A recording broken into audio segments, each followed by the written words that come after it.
이 이야기는 기자회견으로 시작되지 않았습니다. 거창한 마케팅 캠페인으로 알려진 것도 아니었습니다. 어느 조용한 아침, 효정씨가 가끔씩만 로그인하던 작은 라이브 방송에서 그녀는 이렇게 말했습니다. 전 한국 곳곳에 밥집 100개를 열고 싶어요. 장사하려는 게 아니에요. 예전에 혼자 밥 먹는 기분이 어떤 건지 알아서요. 그 말이 SNS를 통해 퍼지자 많은 이들은 그것을 단순한 감성 발언으로 여겼습니다. 즉흥적인 말, 귀여운 약속쯤으로 생각한 사람도 있었습니다. 그러나 3개월 뒤 첫 번째 매장이 문을 열었습니다. 서울 강남도, 홍대도 아닌 광주의 한 평범한 주택가였습니다. 그곳 간판에는 단 한 줄만 적혀 있었습니다. 누군가와 함께 먹는 밥. 살림남 초반, 조용히 설거지를 하던 그 사람, 경영도, 브랜드도, 투자도 제대로 배운 적 없는 그녀가 전국에 100개나 되는 식당을 열겠다고 한 것입니다. 100개의 식탁, 100개의 공간. 누군가 이름 불리고 물을 따라주고 밥 더 드릴까요? 라는 말을 들을 수 있는 곳, 형식적인 서비스가 아니라 진짜 관심을 받는 곳이었습니다. 이 프로젝트가 재무적 논리에서 출발하지 않았다는 건 누구나 예상할 수 있습니다. 일부 금융 전문가는 감성에 취한 실패형 모델이라며 의문을 제기했습니다. 하지만 사람들의 눈길을 사로잡은 건 그 감성이었습니다. 첫 10개 매장을 오픈한 뒤 가진 인터뷰에서 효정씨는 이렇게 말했습니다. 저도 대도시에 살아봤어요.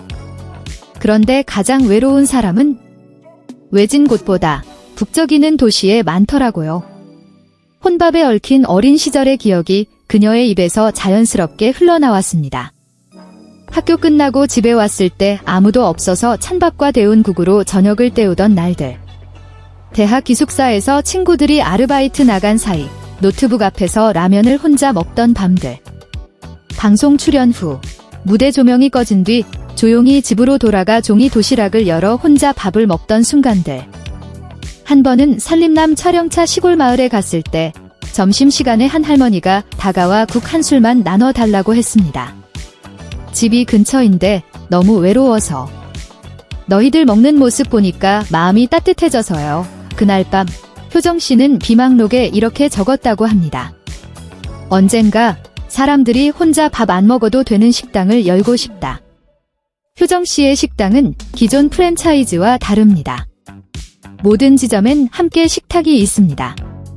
신청한 이들이 모르는 사람들과도 밥을 먹을 수 있는 자리입니다. 음식은 소박합니다. 하얀 밥, 반찬 하나, 볶음 하나, 국, 그것을 만드는 사람들은 경력이 화려한 셰프가 아닌 가족을 위해 20년 넘게 밥을 지어온 평범한 이들입니다. 실직자, 이혼 경험자, 사회에서 소외됐던 이들. 그녀는 그들을 판단 없이 귀 기울여 줄 수 있는 사람들이라고 말했습니다. 화려한 플레이팅도 고급 인테리어도 없습니다. 그저 따뜻하고 깨끗한 음식, 그리고 진심이 담긴 손길이면 충분합니다. 이 프로젝트가 충격적이라 불리는 건 단지 규모 때문만은 아닙니다. 거의 수익을 남기지 않는 운영 방식 때문입니다. 한 끼 식사는 3,000에서 5,000원.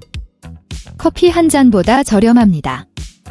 돈이 부족하면 기록할 수 있고 다음 손님이 대신 계산해주는 구조입니다. 현대사회에서 상상하기 힘든 신뢰 시스템. 그러나 부산 12호점에선 단 일주일 만에 200인분이 대체 결제되었습니다. 혹시 악용될까 걱정하지 않느냐는 질문에 그녀는 말했습니다. 예전엔 무서웠어요. 근데 이젠 알아요. 한 명을 잘못 믿는 게 한 명 진짜 배고픈 사람을 놓치는 것보다 낫다는 거려. 사람들은 또 한 번 놀랐습니다. 이 식당들은 단 한 번도 광고하지 않았기 때문입니다. 눈에 띄는 간판도, TV 홍보도, SNS 마케팅도 없습니다. 오직 입소문과 누군가 찍어 올린 사진 한 장, 김치찌개 앞에서 웃는 할머니, 손글씨로 쓴 감사 메모. 그것이 유일한 광고였습니다. 한 싱글맘은 아이 보며 먹던 밥이 아니라 정말 오랜만에 한 끼를 먹은 기분이었다고 했고 78세 노인은 자네 떠난 이후로 처음 밥 더 드릴까요? 라는 말을 들었다고 했습니다. 어떤 여대생은 벽에 붙은 쪽지를 보고 울었습니다. 여기에선 강해지지 않아도 괜찮습니다.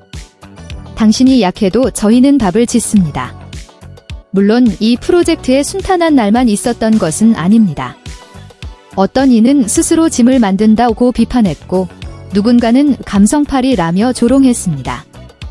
기부금 유도 의혹도 있었고 브랜드 이미지를 이유로 후원 제안을 거절했다가 자금이 바닥날 뻔한 적도 있었습니다.